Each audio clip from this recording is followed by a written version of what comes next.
This is Akira, a young man obsessed with gaming, spending all his time in front of the computer. He lives alone in an apartment that's in terrible condition. One day, while heading to school and still playing on his phone, two girls noticed him and said, "Isn't that Akira? He plays in the street, at school, during classes, and even during breaks. Yet he still tops every exam. Is that even normal?" Akira, overhearing them, thought to himself, "I don't understand why people make things so complicated. I can finish exams in a minute without studying and then spend the rest of my time gaming." Suddenly, a giant monster appeared before him. A countdown of 5 seconds began, and when it hit 0, the monster attacked Akira. Akira dodged 2 punches, fell to the ground, and spotted a wheel beside him. He grabbed it and started running, with the monster chasing him. Still confused by what was happening, Akira decided he needed a plan. He noticed an abandoned building ahead and ran to hide there. The monster followed, but Akira was hiding above. His foot slipped on some rubble, but he made a big jump to reach the other side. Akira headed towards a rooftop with the monster close behind him.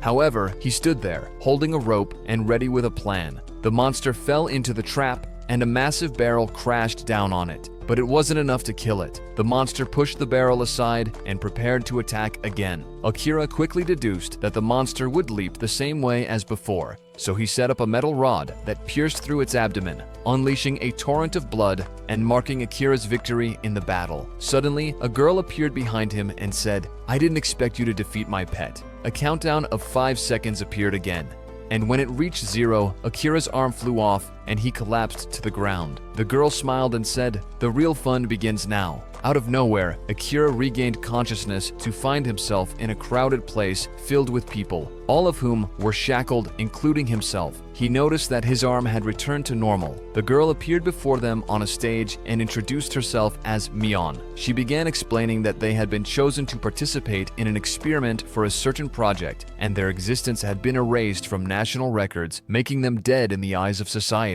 One of them interrupted, saying, "Stop this nonsense." She responded with a strike that instantly ended his life and coldly smiled, saying, "Thank you for becoming an example for the others."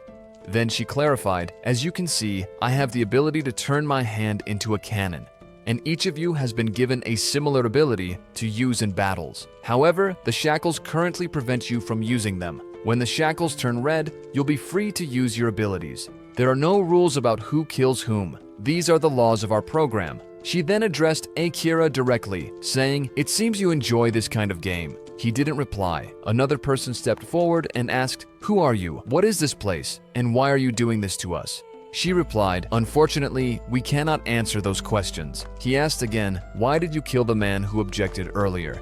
You could have stopped him without killing him." She gave a sinister smile and said, "Good question, but I killed him because I'm a bad person. Does that answer your question?" Another girl interrupted and asked, "Why did you choose us specifically?" Mion replied, "You were chosen randomly, nothing more." Afterward, they were escorted to their rooms. When Akira entered his room, his shackles were released. He found a paper on the table describing his ability. After reading it, he was shocked, but the details of the ability were not revealed. At that moment, Mion was watching him and said, "Akira is my favorite." She then added, "Let's begin the first program." The round started, and Akira entered a classroom to find his opponent sitting on a chair holding a staff. The countdown began from 5, and when it reached 0, the shackles broke. The opponent transformed his staff into a sword and attacked Akira relentlessly. Akira dodged his successive strikes and hit him in the face with a chair, then threw multiple chairs at him, but the opponent cut through them all one by one.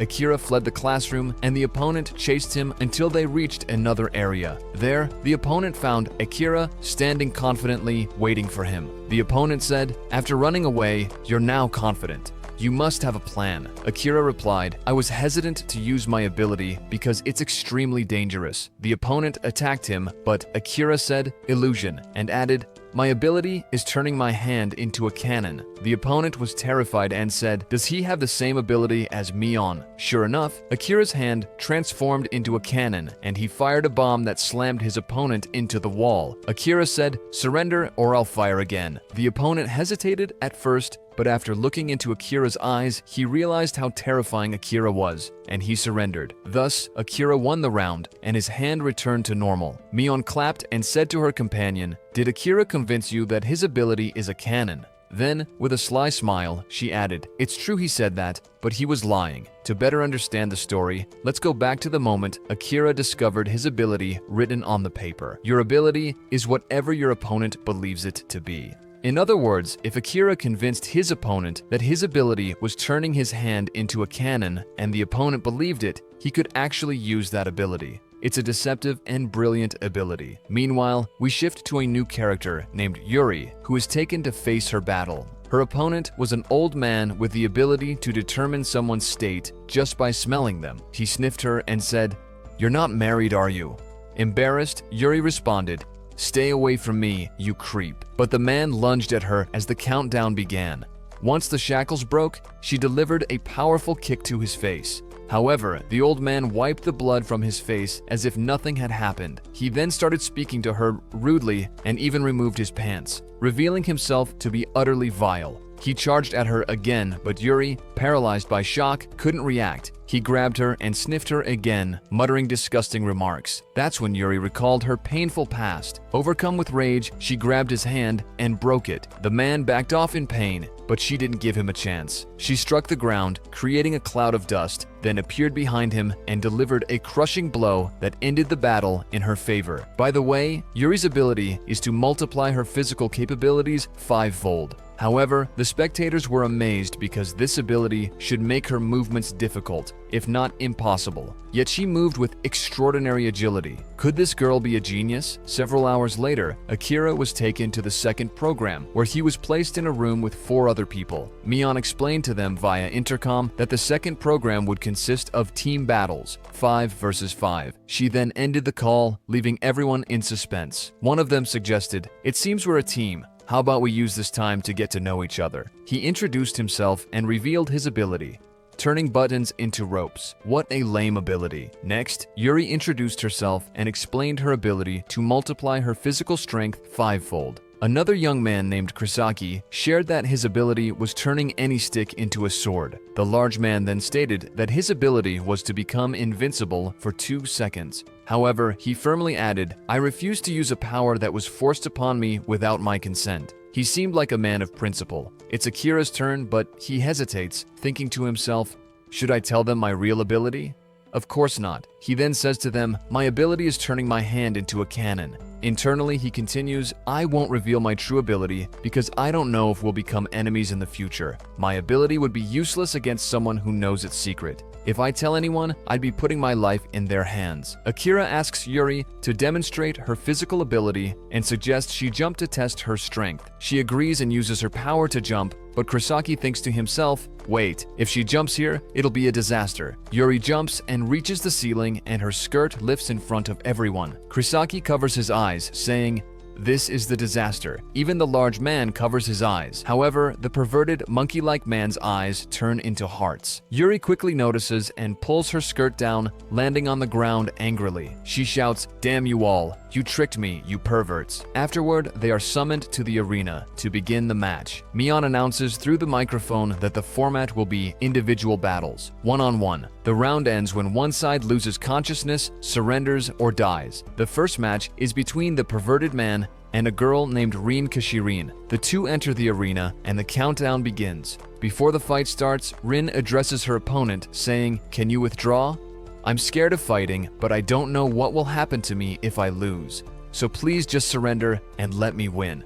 The monkey man responds, "Your words are sweet, but I'm sure you're hiding something under that dress, aren't you?" Rin replies, "You've misunderstood. I'm only wearing this dress because this is how I arrived here." She then adds, "And of course, I wouldn't ask you to withdraw for free. I'll offer you a nice gift in return." At that moment, the monkey man's perverted instincts awaken. He responds, "Your offer is very tempting, but I can't accept it. My abilities are too strong, and I might accidentally kill you if I use them. Also, I don't like hitting girls. So how about we let the loser of a coin toss withdraw instead?" Rin agrees and says, "Deal. I'll choose heads," he replies, "and I'll take tails." The monkey man flips the coin into the air, but before he can catch it, a series of sharp blades pierce through him, killing him instantly. The shocking part is that Rin killed him without moving from her spot, leaving everyone in disbelief. Akira wonders, what exactly is her ability? All they saw was her waving her hand, followed by blades appearing out of nowhere to kill the monkey man. Medics quickly arrive to check his condition, and after confirming his death, they announce they will dispose of him. At that moment, Yuri breaks down in tears. Everyone realizes that this game is no joke. It's a matter of life and death. However, Kurosaki comments he was reckless and that's why he died. If he had held on a bit longer, we could have at least figured out her ability. What a loser. Yuri angrily responds, how can you say something like that about someone who just died? Komagiri joins in saying, I won't accept that either. Don't speak like that about a teammate who just died in the arena. Take it back. But Kurosaki firmly replies, I won't take it back. Akira senses that this internal conflict could escalate. At that moment, Rin notices the argument and tells her team that this dispute will work in their favor. However, her team appears upset, so she says, are you all mad because I killed someone? By the way, he said he had an ability that could kill me. If I hadn't killed him, he would have killed me first. Akira decides to step in to resolve the issue, saying, enough, we're one team. Let's focus on winning now and leave this discussion for later. Everyone eventually agrees, and the next match begins between Komagiri and a girl named Tatara Rin. Shisaki notices that Tatara seems unusually calm despite facing someone as big as Komagiri and warns him, be careful with her. Let's not see a repeat of what happened with the monkey man. Komagiri reassures him, saying, don't worry, but he also notices the girl's strange composure. The countdown begins, and as soon as it ends, the cuffs are released. Komagiri charges straight at her, but she suddenly raises her hand and says, I surrender. Everyone is shocked. The girl forfeits, and Komagiri is declared the winner. After returning, Rin asks her, why did you do that? Tatari replies, because my opponent is way too strong, and there's no way I could defeat him. When I copied his ability, nothing happened. When I can't immediately understand an ability after copying it, it means it has some sort of condition, making it useless to me. By the way, Tatara's ability is to copy others' abilities at 1/10 of their strength. So when she tried to copy Komagiri's ability, which makes him invincible for 2 seconds, she only got 0.2 seconds. Rin gets angry and says to her, I won't forgive you. Do you realize this is a team battle? If we lose because of you, we could all be punished. However, the girl calms her down and promises that she will win the next round without fail. Rin replies, fine, I'm sorry for losing my temper earlier. The next match begins between Kurosaki and another girl from the opposing team. As soon as she steps into the arena, Rin addresses her. Don't forget your promise to me, all right? The countdown begins, and once it ends, the cuffs are released. The girl pulls out a slingshot and fires a small ball at Kurosaki, but he blocks it. Suddenly, the small ball transforms into a giant golden orb, revealing her ability. Kurosaki transforms his staff into a sword and charges at her. The girl decides to launch 3 balls simultaneously. Kurosaki dodges all 3, but suddenly, a 4th ball comes from above directly toward him. He slices it in half, leaving everyone stunned. Kurosaki says, it's good I didn't reveal my true ability to them, which turns out to be the power to transform his staff into a sword capable of cutting through anything. The girl, realizing she has no chance against him, contemplates surrendering but glances at Rin, who stares at her intensely. Determined, she pulls out more balls and starts throwing them at him one by one until Kurosaki notices he's been surrounded from all sides except the front. She declares, now, I'll block your last escape route, and throws another ball at him. Kurosaki easily destroys it. Suddenly, she appears directly above him, having tricked him. She still has one more ball. Kurosaki throws a knife at her, cutting her slingshot and causing the ball to fall to the ground. Shocked, the girl asks, you were hiding a knife this whole time? He responds no, revealing that when he broke his staff earlier, he concealed a piece of it and transformed it into a knife. He then says, I'm giving you one last chance to surrender. Give up. The girl smiles and replies, thank you for giving me this opportunity. Suddenly, the last ball appears beneath Kurosaki's feet, having bounced back earlier. The ball grows larger and hits him in a sensitive area, knocking him unconscious and causing him to lose the match. Later, Kurosaki wakes up to find Akira mocking him, saying, you were talking about the monkey man's loss, and now you've lost too, you fool. Kurosaki becomes furious. It's Akira's turn to fight, and Yuri warns him, "Be careful, if you lose too, we're done for." He replies, "I know, and it's because of a certain idiot," before stepping into the arena. The countdown begins. Akira starts thinking about his ability, which depends on what the other person believes it to be. He wonders, who exactly is the person? Is it my opponent standing in front of me, the entire opposing team, or even my own allies? It's time to find out. When the cuffs are released, the fight begins. Akira looks toward his allies and tries to activate the cannon on his arm, but it doesn't appear. He says, "Time for attempt number 2. He moves toward Kurosaki, saying, "Do you think I'll let this go? You mocked someone for losing, and yet you cost us the match. If I don't win now, we'll lose as a team. You're just a burden, and I'll kill you here." Suddenly, the cannon activates, and Akira actually fires at Kurosaki. But Kurosaki dodges the shot. Akira responds, "I was joking, but let this be a lesson for you." His opponent, terrified, says, "This guy is dangerous." Akira thinks to himself, "I'm sorry, Kurosaki, but this was the only way to activate my ability." With the enemy believing that Akira's ability is the cannon, Akira becomes able to use it freely. Akira fires multiple shots, but his opponent shields himself with a barrier. Despite repeated attacks, Akira's efforts prove futile. The opponent panics and shouts, "I'm going to die." At this moment, the girls start cheering him on. Rin exclaims, "Not like that. Learn how to cheer for a man properly." She then shouts to him, "If you win, the 2 girls will grant you any wish you want." Suddenly, the man becomes overly excited in a mischievous way. But out of nowhere, a shoe hits his face, and Akira appears behind him, saying, "Raise your hands and surrender." Akira adds, "When I first hit you, your barrier activated when your hand touched the ground.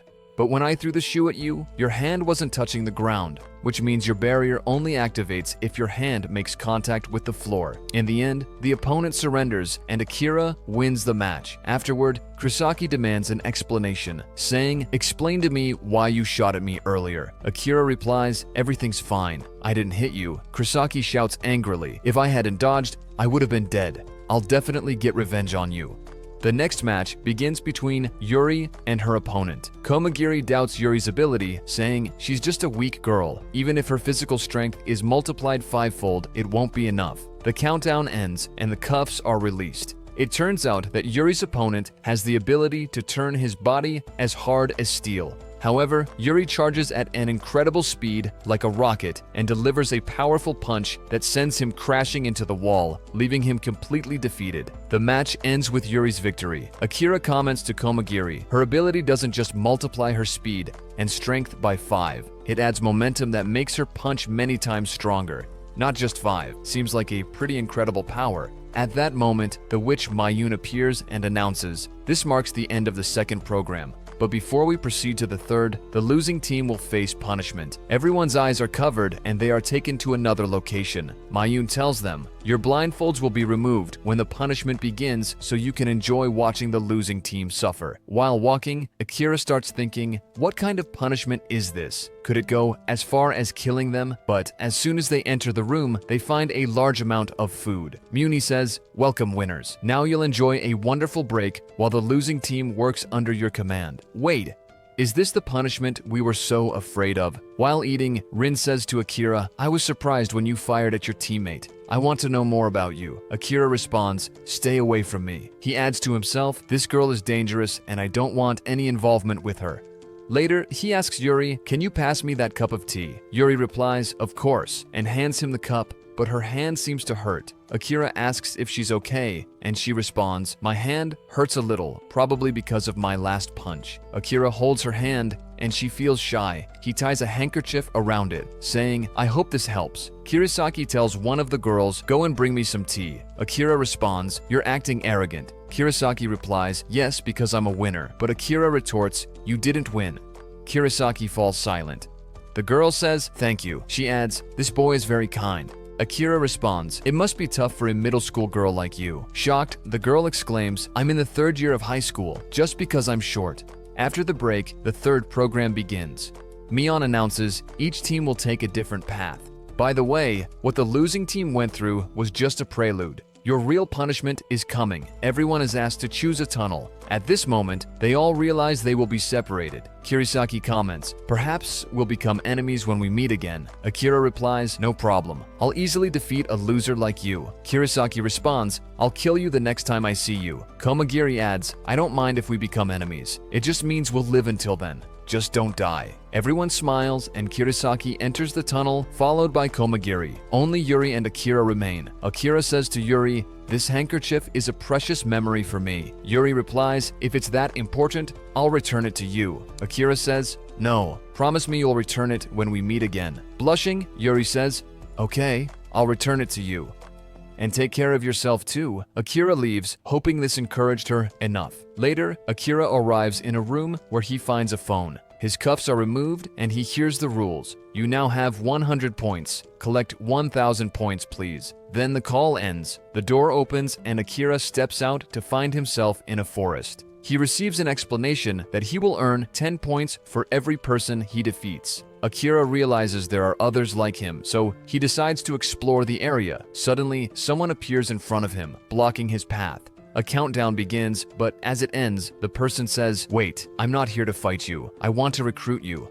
Before Akira can comprehend the situation, a group of misfits runs toward them. It turns out they are chasing Yuri. Yuri hides behind Akira, and when the men approach, the boy says, don't worry, I'll protect you. One of them looks at him and says, you're definitely from the green team, aren't you? What a delight. We'll take both of you, and our boss will be very pleased. The men start acting foolishly, dancing weirdly, and saying, we're from the red team. Akira is confused. What's going on? Red team and green team? He looks at them and sees one who is bald, another with a head shaped like a banana, and a third acting strangely. Suddenly, the weird one transforms his hand into a cannon. Yuri, shocked, says to Akira, he has a cannon like your ability. The bald one hears her and is surprised. Akira replies with a confident smile, yes, I also have a cannon ability. The men panic and believe him. Akira takes advantage of the moment, fires a shot, and uses the smoke from the explosion to escape. When the men regain their senses, they realize they've lost them. The bald one says, this is impossible. How will we tell our boss that we let Cannon Boy escape? Meanwhile, Rin Kashirin is seen walking in a dark place, holding a head in her hand. In front of her, two people sit on chairs. At this point, Akira gets to know the person who was watching him and discovers he is a kind individual who was trying to help. Akira says, thank you, but can you explain the red team and green team concept to us? The person begins explaining, the third program revolves around forming teams. I'm from the green team, and those who attacked you were from the red team. The red team is extremely dangerous, led by two individuals with extraordinary intelligence and insane abilities. Akira responds, you said you wanted to recruit me, right? The person takes them to the green team's base, and they are shocked to find that the base resembles a complete village, with houses and people living normal lives, farming and working. A girl runs toward them, carrying a baby in her arms. Akira asks in astonishment, how did a baby end up here? The person replies, his name is Taro. He was born here. His mother was 3 months pregnant when she arrived in this place. Akira notices pregnant women, children, and elderly people. He thinks to himself, taking care of this many people isn't easy. The green team members must be incredibly strong. When they meet the leader, he introduces himself, saying, I'm Shirasagi, and you're Akira, right? Your ability is the cannon. We're glad to have you join us because we lack strong abilities like yours. Akira is surprised and thinks to himself, I thought they had insane abilities. The leader asks Yuri about her ability. She responds, I can multiply my physical strength 5-fold. Everyone is astonished, exclaiming, that's insane. This is an A+ level ability. After calming down, the leader explains, as you know, the goal of the third program is to collect 1,000 points. The points are displayed on your phones and can be used to purchase food or other items. We gather points by completing tasks assigned to us by the organization. When I first arrived here, everyone worked in small teams, but later a team emerged that expanded rapidly and began recruiting people by force. He adds, the red team has no intention of leaving this place. True, this place isn't great, but they believe the fourth program might be worse. So they use their power to turn this place into their kingdom. They exploit those with weaker abilities to live like kings. At that moment, the red team's leader, named Ogami, appears. And these young men apologize and ask for forgiveness because they let Akira escape. The leader tells them it's okay, it's not like 1 or 2 cannons will make a difference. Then he asks Rin to serve them some juice. At that moment, everyone calms down and the leader says, "Come and take it." As the bald guy approaches, the leader smashes the bottle on his head and says, "I told you I'd kill you if you failed." One of them intervenes, saying, "Leave him alone." This person happens to be the deputy leader of the red team, named Kuro. Ogami responds to him, "This is none of your business." Kuro replies, "I have no problem with you punishing your men, but don't create chaos. If even a drop of blood gets on my clothes, I'll finish him off." He then turns to the others and commands, "Take this man out of here and leave." They quickly take him and depart. After that, they start thinking about Akira and say, "That person seems interesting." At that moment, the leader continues his explanation, saying, "The red team exploits the weak as slaves, and that's why we formed a unit to protect and resist them, the green team." He adds, "There's also a third team that declared neutrality in this conflict and has no involvement with the red or green teams, which is the blue team. The red team chases others, the green team opposes them, and the blue team remains neutral. The third program is currently divided between these 3 teams." The leader then asks Akira and Yuri if they would join and fight alongside them. Yuri decides to join and the leader says, "What about you, Akira? I don't think you'll join the blue team. Plus, you're already involved in trouble with the red team, which means you have no choice but to join us." Akira thinks for a moment and then says, "No, I have another choice." Without warning, Akira approaches the leader, extending his hand with clear hostility. The others move quickly, but the leader stops them, saying, "He'll shoot if you move." The leader adds, "I don't understand what you're trying to do, but I'd be happy to hear you out." Akira is shocked and thinks to himself, "This is impossible. The cannon didn't appear. Even though he knows my ability is the cannon, why didn't it show? Could it be he doesn't believe in my ability at all?" Yuri shouts, "Put your hand down, Akira. Have you lost your mind?" Suddenly, the cannon activates. The leader says, "Amazing, so your ability really is the cannon. If you want to know where this will lead, fire it and see." Akira fires the cannon, but it suddenly disappears and a shield appears in front of the leader. The leader asks him, "Did I pass the test?" Akira replies, "Sorry, I've decided to join you." The leader responds, "All right." Yuri, of course, is still baffled by what just happened. The leader laughs and tells her, "Akira wanted to see if we stood a chance against the red team under my leadership or not." An elderly woman enters and says that many people have started joining them one by one. She adds, "That's a good thing, but the problem is the rooms aren't enough." Akira suggests, "No problem, you can put Yuri and me in the same room." What? They go to the room, and Yuri appears extremely flustered. At night, they sit quietly until Akira says, "Sorry for making you share the room with me, but I wanted to be alone with you. There's something I need to tell you." At that moment, Yuri starts thinking about one thing. How should I respond to him? No, what are my feelings for him in the first place? He hands her a paper and says, "Please read this." Yuri, feeling nervous, takes the paper and opens it to find written, "My real ability is telepathy." She exclaims, "What is this?" Akira quickly replies, "Be quiet, don't raise your voice.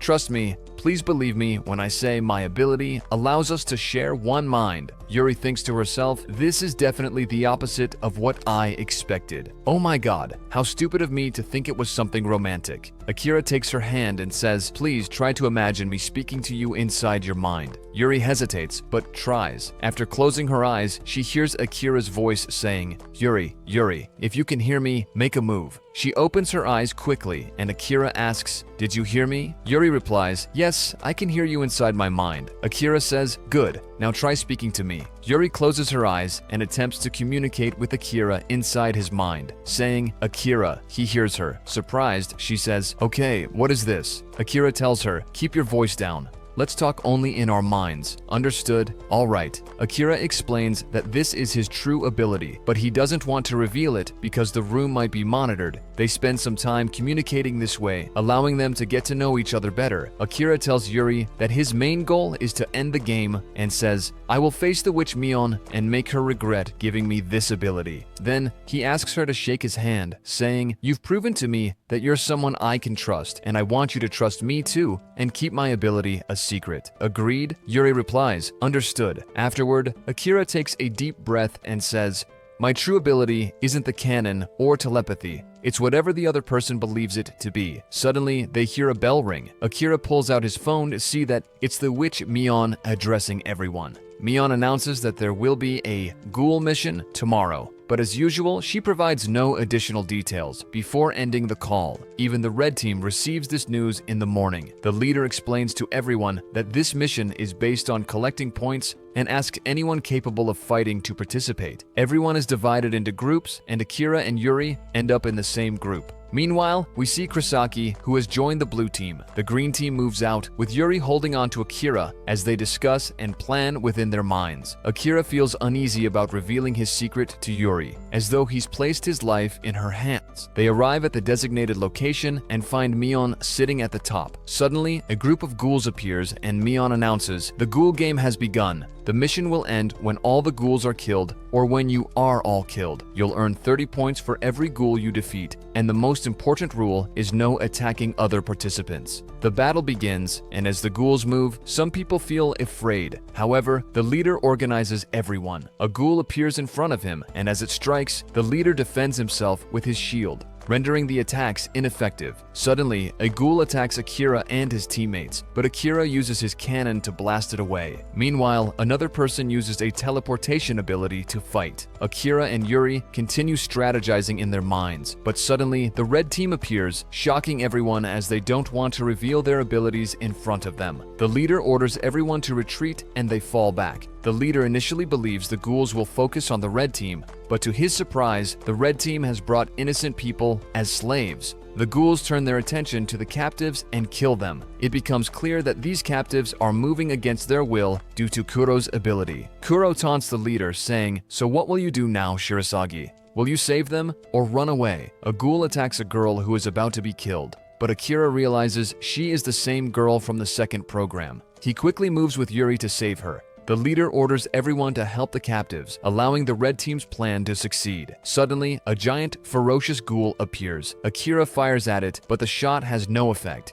The ghoul attacks Akira, slamming him forcefully into a tree. As the ghoul advances toward Akira, the leader intervenes and protects him. The leader takes several powerful hits, but defends himself with his ability. The leader thinks to himself, "It's a risk to reveal my ability in front of the red team, but I have no other choice." The leader delivers a devastating blow to the giant ghoul, piercing its abdomen completely and bringing it down. However, the ghoul absorbs the remaining ghouls, heals itself, and rises again. The others attempt to help, but the leader shouts, "Stay back. Run and don't worry about me." Everyone feels sorrow for leaving the leader behind, but Yuri says, "There's no way I'm leaving him," and rushes toward him. Yuri lands a powerful punch on the ghoul's face. The leader turns to her angrily, saying, "What are you doing here?" The ghoul attacks them, forcing Yuri to pull the leader away, narrowly avoiding the attack. However, the ghoul takes advantage of their fall and prepares to deliver a fatal blow. Suddenly, Akira attacks the ghoul with a bomb directly to its face, then joins Yuri to continue attacking the ghoul alternately. Despite their efforts, the attacks have little effect. Akira begins formulating a clever plan and communicates it to Yuri via telepathy. Shocked, she says, "That's a dangerous plan." Akira responds, "I trust you." He dashes toward one of the buildings, luring the ghoul inside to trap it. The red team watches in amazement, and one of them comments, "He's trapped himself. Is this guy insane?" The ghoul prepares a devastating strike. Akira shouts in Yuri's mind, "Now!" Yuri closes her eyes as the ghoul prepares its punch. The blow lands with tremendous force, and everyone assumes Akira is dead. But do you think he's dead, my friend? Of course not. Out of nowhere, Akira appears in front of the ghoul and fires the cannon directly into its mouth, causing the ghoul to explode completely. Yuri runs to Akira and hugs him, saying, "You scared me so much. Don't ever do something this dangerous again." Akira smiles and replies, "All right." Realizing what she's doing, Yuri suddenly pulls away, blushing with embarrassment. But to everyone's shock, the ghoul rises again. "Just tell me, how many times will this thing die and come back to life?" Suddenly, the red team's leader appears and delivers a single, devastating blow that completely decapitates the ghoul. His strength seems unreal. Without hesitation, Yuri moves to attack the red team's leader, but he grabs her effortlessly as if she weighs nothing and slams her to the ground. He says, "Now that all the ghouls are dead, the mission is over, and so is the rule against attacking others. I'll finish you all right here. But suddenly, the witch Mion appears and throws a bomb at his feet, saying, I'm the one who decides when it ends. She descends from her perch and announces a new mission.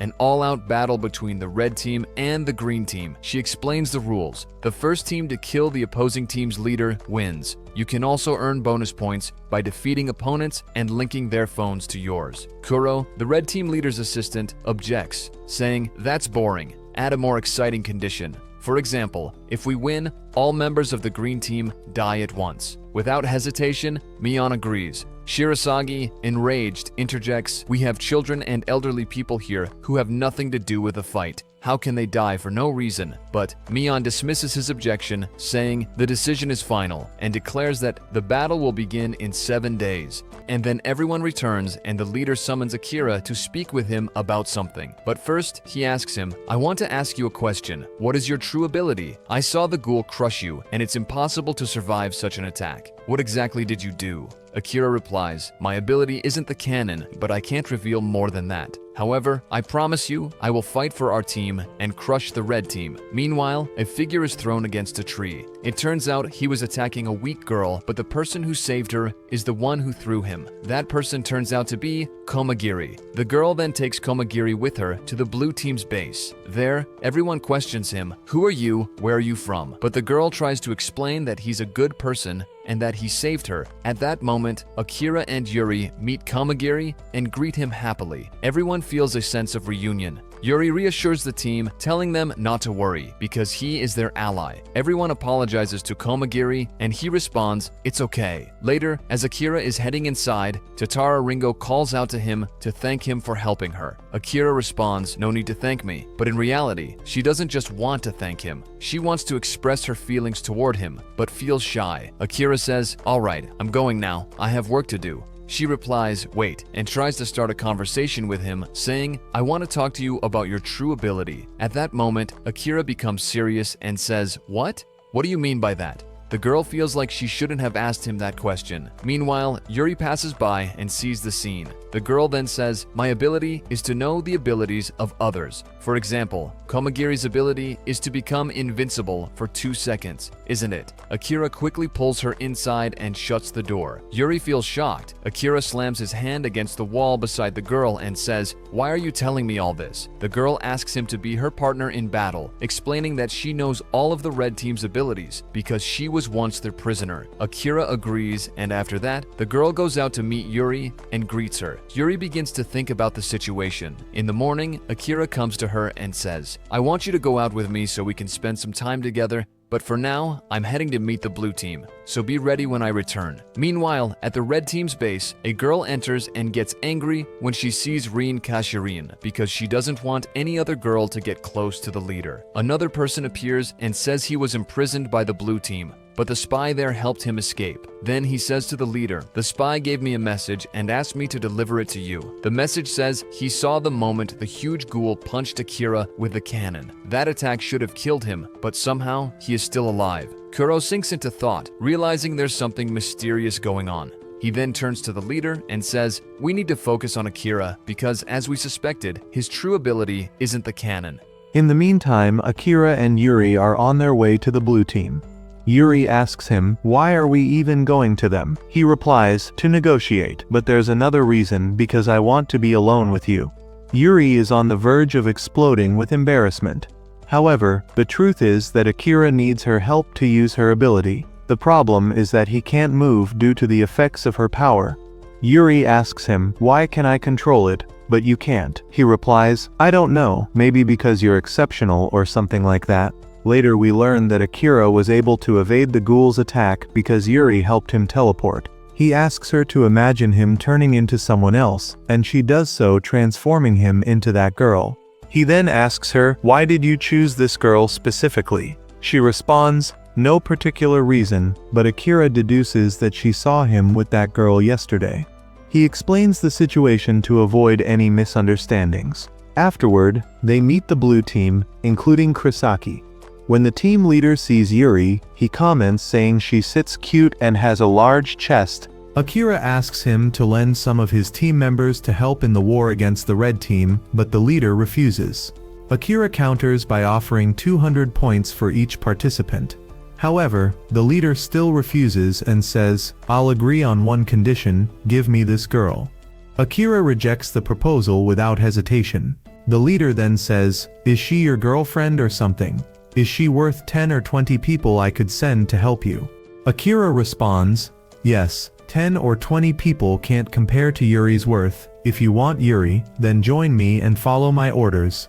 "I know you have great power," the leader laughs and says, "Fine, I'll talk to my team." Meanwhile, a group of elders approaches the leader, asking him to let them join the battle. The leader is hesitant, fearing they might get hurt. But they plead with him, and he eventually relents, saying, "All right, if you have the will to protect others, there's no doubt you'll be strong."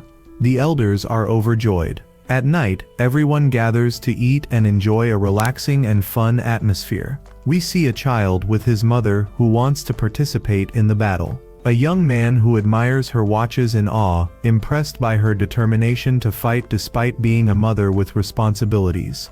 He wants to confess his feelings to her, but two others interrupt him and ruin the moment. The next day, the battle begins, and the rules are explained. The team earns 1 point for every opponent whose phone they take. There are 5 towers, and if a team places a phone in one of them, they earn 10 points. Points can be used for services like sending a message to everyone via loudspeaker, locating a specific person, nullifying someone's ability, or even finding out Mayon's measurements. Finally, each team must designate their king, and if the king dies, the game ends. The team selects their king, and the game begins. Everyone sets out and secures the first tower. As they move toward the second tower, they sense something strange and come to a halt. A girl tells one of the team members, "Go and secure the tower quickly." The young man moves, but suddenly, the bridge in front of him collapses, sending him flying. It turns out the enemy king himself caused this, and then attacked with incredible speed, taking down 2 members in an instant. The girl prepares to fight, drawing her sword. The king says, "I'll end all of you." She charges at him, but he dodges her attacks effortlessly, as if playing a game. Her sword strikes the ground, shattering it. The king comments, "You're wielding that heavy sword, as if it's nothing. Is that your ability?" The girl continues her attacks, but the situation remains unchanged. Suddenly, the king grabs her sword with his hand and says, "Is this the best you've got?" She smirks and replies, "I deliberately slowed my attack so you'd grab the sword." Then, using her ability to manipulate weight, she significantly increases the sword's heaviness. The sword becomes so heavy that the king starts to struggle, but suddenly, he shatters the sword and delivers a powerful kick, sending the girl crashing into a wall. She collapses, seemingly lifeless. The king steps on her, crushing her arm, then tosses her a sword and says, "Stand up and fight. I'll play with you until your king shows up." At this moment, a member of the red team appears, a senior man who uses his ability to burn one of the enemies to ashes. He turns toward the 2 remaining members, intent on taking them down as well. Elsewhere, a girl wielding powerful fans defeats anyone in her path, while a samurai skillfully cuts through his opponents with terrifying precision. The situation resembles a nightmare, and the samurai is hunting for Akira. Meanwhile, Kumagiri faces a surprise attack that results in his arm being severed. To understand what happened, let's rewind a bit. Kumagiri noticed blood stains on the enemy's shirt, deducing that he had killed his comrades. Enraged, Kumagiri grabbed the enemy by the neck, but the enemy touched his cuffs, causing them to shrink. Here, Kumagiri discovered that the enemy's ability was shrinking objects. The shocking twist came when the enemy attached a string to Kumagiri's arm and pulled it, severing the limb completely. Back with the king, he had already defeated the girl and grabbed her by the head, ready to deliver the final blow. But Yuri arrives at the last moment, saving the girl. She sets the girl aside and confronts the king, saying, "How dare you strike a woman who has a child?" The king laughs mockingly and says, "Then after killing her, I'll kill the child to join her." At this, Yuri is consumed by rage and engages in a fierce battle with him. The king is stunned by her speed as Yuri recalls Akira's advice, "Use your agility to overcome his strength." She attacks swiftly and retreats after each strike, frustrating the king with this tactic. When the king grabs her and pulls her toward him, she remembers Akira's advice: if he grabs you, he'll try to pull you and use that to your advantage. Following the plan, she delivers a powerful kick to his face. Yuri continues relentlessly attacking the king until he falls to the ground. However, it's not enough. The king rises again, determined to keep fighting.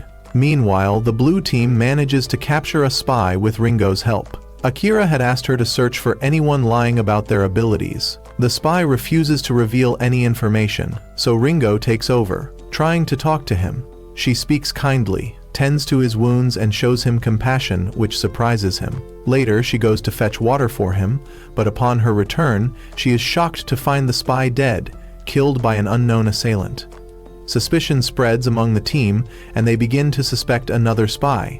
It is eventually revealed that the one who killed the spy was an elderly woman. Elsewhere, Akira meets Rin Kashirin to exchange something. After the exchange, Rin attempts to seduce Akira by using her body, but he sternly rejects her, saying this is inappropriate, before leaving hastily. Afterward, Rin pulls out her phone and calls someone, saying, "I've found the Akira you've been looking for." As Akira runs, he recalls how he lost Yuri because of his decisions. He had asked her to accompany him to meet Rin, even though Yuri wanted to help the mother, who had been attacked by the king. He told her, "Trust me, this is for the team's benefit." But Yuri, who felt like a mere tool for his plans, couldn't bear it. Looking at him with sorrow, she said, "You're just using me to execute your strategies, aren't you?" She then walked away in tears, leaving Akira behind. While Akira is running, knives suddenly rain down on him, and he realizes that Kisaki is the one throwing them. Kisaki says, "I've finally found you, and I'll have my revenge as I promised." Kisaki attacks, but Akira fires an explosive shot that hits a tree. Kisaki mocks Akira's poor aim, unaware that Akira was targeting the tree to bring it down on him. Kisaki grabs the tree branches, transforms them into knives, and hurls them at Akira. Suddenly, Kisaki feels a murderous intent and sees someone attacking Akira from above. Kisaki warns Akira, who barely dodges the strike at the last moment. The mysterious man traps Akira, and Kisaki throws knives at him, shouting, "I'm the only one who gets to kill Akira." Kisaki proposes an alliance to Akira to deal with the man. However, with a single swing of his sword, the man cuts down all the trees behind them. Akira fires another explosive shot at the ground, creating a dust cloud and escaping with Kisaki. Kisaki attempts a sneak attack on the man from behind, but the man anticipates it and easily counters. At that moment, Akira fires another shot, breaking a nearby tree. The man blocks the attack and deflects it back toward Akira. Kisaki notices debris from the broken tree falling on the man and seizes the opportunity, leaping to attack with flying knives that ultimately take him down. Meanwhile, the girl leading the helicopter army is killing anyone who stands in her way. However, one of her victims, on the verge of death, uses her ability to twist the neck of a doll and hurl it toward the girl. As soon as the doll touches the girl, her neck twists and she collapses, seemingly dead. The shocking twist is that she gets back up, straightens her neck as if nothing happened, and resumes fighting. Furious, she prepares to finish off the victim, but Rin Kashirin suddenly appears. The moment the girl sees Rin, she decides to eliminate her first, due to their mutual hatred. The fight begins, with Rin deflecting her attacks using gears that emerge from her feet. The girl summons her army to attack Rin, severely wounding her and causing her to bleed. Suddenly, Rin hurls her blood at the girl, causing gears to sprout all over her body. Despite this, the girl continues to attack. Rin grabs the girl's hand, pinning it to a tree, and begins running in a specific direction. The girl screams and tries to stop Rin, realizing she is heading toward a man holding a box. Rin stabs the box and blood pours out from inside. The girl collapses, revealing the box contained her real body, as her ability allows her to transfer her consciousness to another body. The man carrying the box turns out to have the power to animate and control toys, but he was being forced to work for her. Rin shows no mercy and kills him with her sword. Incidentally, Rin's ability is to create gears from her bodily fluids. At the same time, Kumagiri is still fighting the man using strings. The situation is dire for Kumagiri. with strings cutting into him from all sides. Suddenly, the opponent moves at lightning speed, wrapping a string around Kumagiri's neck, intending to decapitate him. However, before he can execute his plan, a girl appears at the last second and saves Kumagiri. Enraged, the man throws a knife at her. Kumagiri shields her, taking the knife into his own body. At that moment, memories of Kumagiri's painful past flood back. He had loved his older brother deeply, but in a tragic accident, his brother was struck by a truck and died before his eyes. This event led Kumagiri to vow to use his ability to protect others. His ability grants him invincibility for 2 seconds. The man ties up Kumagiri again, but Kumagiri tears through the strings and delivers a decisive blow, ending the battle. Meanwhile, a young man is engaged in a fierce fight with the cruel old man, whose attacks have left him covered in burns. Akira arrives at the scene, pulls the young man away, and takes on the battle himself. Akira throws a rock at the old man, but the old man easily melts it. Akira tries to deduce the nature of his opponent's ability and realizes it is based on a chemical reaction, which explains the burns on the young man's body. The old man is impressed by Akira's intelligence, but asks, "What about you? I heard the cannon ability isn't your real power." Akira tenses for a moment, and the old man seizes the opportunity to approach him confidently. However, Akira grabs a sword, and the old man realizes it's the same sword that belonged to his comrade. The old man wonders, could he have defeated him and copied his ability? Akira responds, "Exactly," and strikes the old man with the sword, slicing him in half. After the fight, Akira takes the old man's phone and links it to his own, claiming the points. Meanwhile, the treacherous old woman attempts to betray the commander, but he defends himself using his ability. She admits that she was genuinely on their side, but she betrayed them after discovering that the leaders of the red team were her sons. The commander tries to calm her down and talk to her, but she takes a child hostage and threatens to kill him if he doesn't surrender. The commander decides to surrender, but she fires a blast at him, killing him. The old woman calls Kuro to inform him that she killed the commander and that they have won. However, Mion shocks her with an announcement. The game isn't over yet, because the king hasn't been killed. Kuro is surprised, but realizes that both teams were allowed to choose their king. Akira appears behind him, and Kuro asks, "So, are you the king?" At the same time, the old woman, enraged, starts destroying everything around her. She demands that Rin tell her who the real king is, or she'll kill her. Rin is terrified because her ability is weak. She can only copy other people's abilities at 1/10 of their original strength. However, she remembers Akira's encouraging words, pushing her to try. Rin decides to use her ability for the first time and copies the cannon ability, but to her surprise, it transforms into a machine gun. Although smaller in size, its speed is significantly higher. Realizing her ability's potential, Rin asks the old woman to move the child to safety so he won't get hurt during the fight. Surprisingly, the old woman complies and moves the child. The battle begins, but Rin, being unaccustomed to fighting, struggles to aim properly. The old woman uses the dust as cover and attacks Rin from behind, knocking her to the ground. Rin tries to aim again but hesitates because she can't bring herself to kill someone. The old woman laughs and says, "I knew you wouldn't do it." She then strikes Rin on the head and continues beating her mercilessly. The old woman tells Rin, "I've lived my life in hell, but I'll start a new life with my sons, and I'll raise the child myself." Crying, Rin screams, "I'll never forgive you." She strikes the mountain with all her strength, shattering it. She then says to the old woman, "The child was here and I killed him. It's kinder than letting you take him." The old woman is shocked and runs toward the mountain to search for the child, but she doesn't find him. It is later revealed that Rin tricked her and the child was safe all along with Rin. She told her that the child wasn't there and that she had used her cannon to reshape the terrain and trick her. Then she regained her resolve and fired the cannon again, collapsing the mountain onto the old woman, killing her. Meanwhile, Akira began his battle against Kuro. Suddenly, a girl intercepted Akira's strike. It was revealed that Kuro was controlling her and everyone else present. Someone shattered a large ball and sent its fragments toward Akira. Akira recalled Ringo's explanation of Kuro's ability, known as slave creation. She had told him that when they were captured, Agami was about to kill them, but Kuro stepped in and saved them. His goal was to make them feel happiness and gratitude, allowing him to activate his power. His ability enabled him to turn anyone who felt grateful toward him into his slave. Kuro confidently declared to Akira, "It's over for you." He ordered his slaves to advance, but Akira asked him, "Is this your kingdom?" Suddenly, Kuro laughed and said, "Stop." He turned to Akira, adding, "Don't talk too much, you're just stalling for time." At that moment, the slave collar was activated on Akira. Akira, stunned, exclaimed, "Impossible!" Kuro replied, "When I commanded my slaves to stop, you must have felt relieved and thought, 'Thank God. That gratitude was all I needed to enslave you.'" He bound Akira in chains and said, "Now show me your true power. I know the cannon isn't your real ability. A spy told me everything about your battle with the ghouls.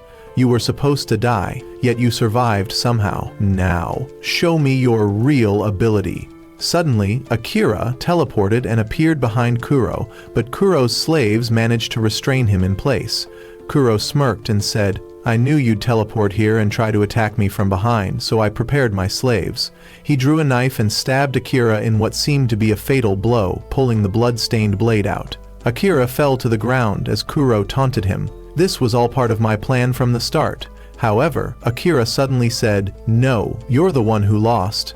This entire situation was part of my plan, and even your plan was accounted for in mine." Kuro was shocked, recalling the commander's ability. He tried to stab Akira again, but Akira blocked the blade using the commander's power and delivered a lethal strike that ended the battle. The chains broke, and Kuro's slaves were freed. Now, you might be wondering how Akira was still alive despite being stabbed in the stomach. The answer? He had packed meat bags to absorb the damage from the stab. Can you believe this, bro? Akira had planned all of this from the moment he discovered he could transform into other people. He asked Yuri to help him transform into the form of the captured spy, and then he went to the Red Team's base himself to plant a false idea about his abilities in Kuro's mind. All of this led to Kuro's plan backfiring against him. At the same time, Yuri, Komagiri, and Kirisaki were fighting the king, who was being attacked from all sides and was in terrible shape. Suddenly, the king got enraged and unleashed his insane strength. He charged at Kirisaki and punched him so hard it broke his arm, then struck him again, slamming him into the wall. After that, he moved toward Yuri and kicked her so hard it broke her leg. Komagiri tried to step in to help her, but he was knocked down with a single punch. The king was out of control. But Yuri was still standing, igniting her energy, and rushed toward him at full speed. They clashed with immense force, her hand fracturing while his hand cracked simultaneously. He rained punches on her, but she blocked them with her broken hand. The king looked shocked at her endurance. She gathered all her strength for one final strike and hit him, but the shock was that nothing happened to him, and her ability suddenly vanished. He delivered a punch that sent her flying, ending her resistance. Suddenly, Mion appeared through her phone and informed them that Yuri's ability had been sealed. It turned out that Kuro had spent his points to seal her ability as a farewell gift for Ogami, knowing he would die soon. Ogami raised his hand, ready to finish Yuri off, but a loud voice suddenly commanded him to stop. It was revealed to be Akira's voice, who had used his points to send a message heard across the entire area. He told Ogami, "I am the king of the green team," and offered him a deal.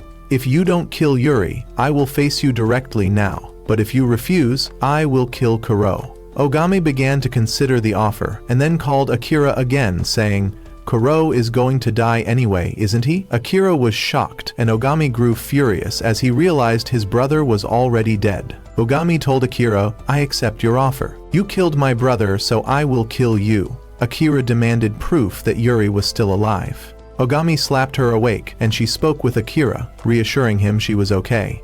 Akira moves to meet Ogami, and as soon as he arrives, Ogami charges at him with all his strength, almost finishing him off.